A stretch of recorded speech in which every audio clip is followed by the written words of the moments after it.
Па ўпраўленні ўнутраных спраў гомельскага аблвыканкама падвялі вынікі конкурсу камп'ютарных гульнявых праектаў «Дзецям бяспечны інтэрнэт». У рамках конкурсу навучэнцы стваралі камп'ютарныя гульні, якія накіраваны на асвятленне тэматыкі бяспечнага знаходжання ў онлайн-асяроддзі. Игра по кибербезопасности, у которой идет привязка к базе знаний МИТР атак.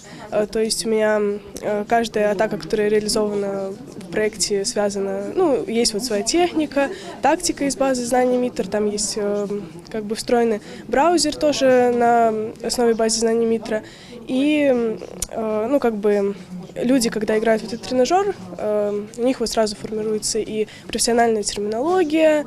Яркае масавае мерапрыемства да Дня абароны дзяцей у рамках акцыі МНС «Бяспечныя канікулы» сустрэла ўсіх жадаючых ля лядовага палаца. У Гомелі для маленькіх і дарослых гамяльчан падрыхтавалі квесты і конкурсы. За паспяхова выкананыя заданні удзельнікі атрымлівалі фішкі, якія можна было абмяняць на карысныя і смачныя падарункі ў краме прызоў. Нам очень нравится, все, ребенок доволен.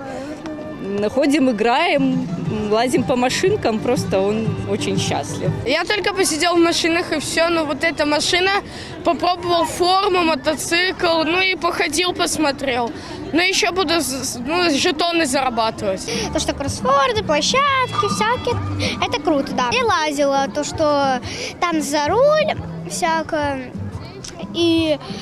на міліцыянер, машине на міліцыянерскай. Асаблівы інтарэс сярод дзяцей выклікалі пляцоўкі са спецтэхнікай ДАІ і МНС. Дзяўчынкі і хлопчыкі змаглі пазнаёміцца з устройствам пажарных і патрульных аўтамабіляў, прымерыць экіпіроўку супрацоўнікаў службаў, а таксама замацаваць веды правілаў дарожнага руху і аснов бяспечных паводзін на вадзе і ў гарадскім асяроддзі. Ребята в интерактивной форме получают навыки в области безопасности жизнедеятельности. Основная задача спасателей – предотвратить чрезвычайные ситуации летом, в летние каникулы.